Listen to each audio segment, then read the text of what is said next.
Jajpur road, मैंने जाजपुर मतलब शादी घर हुआ है जाजपुर रोड में। और मेरे शौहर का नाम होता है अली आज़म मलिक। उनके संग मैंने विवाह हुआ है, कोर्ट मैरिज।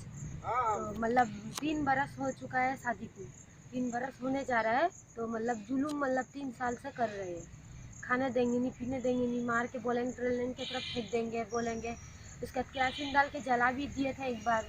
मारपीट ससुर कर रहे हैं और सास भी कर रही है, ननन भी कर रही है। लंगा करके एक बार मारे थे मेरे को, मार मूर के बाद उसके बाद मतलब जुलूम करे। खाना देंगे नहीं, घर के अंदर बंद करके 5 दिन रख देंगे। उसके बाद फिर खोल के 5 दिन 2 बजे खोल खाल के घर से निकाल के लेके आके मारेंगे, टांग घुसड़ के बाहर। घर में ताला भी लगा देंगे, घर के अंदर जाने देंगे नहीं, खाना पीना देंगे नहीं। जब खाने के लिए लाने जाऊंगी मुझे बाल छुटिया के मारेंगे भी, मारा मुरी करेंगे। उसका कुछ बोलेंगे नहीं, ससुर सास ननन मिल के मारेंगे सब। और हमारा घर का आदमी भी बैठे नहीं रहेंगे, वो कुछ बोलेंगे नहीं, देखती नहीं। उनको जब बोलने से भी वो बोलेंगे अरबी मारने के लिए। उनकी अम्मी ये सब के बाद में हैंगे पूरा। उनकी अम्मी ये सब जो बोलेंगे वो वैसे ही कर रहे हैं। उनकी अम्मी मतलब उनकी अम्मी के ही बाद में है। और अभी मतलब जेल में हैंगे, जेल में है।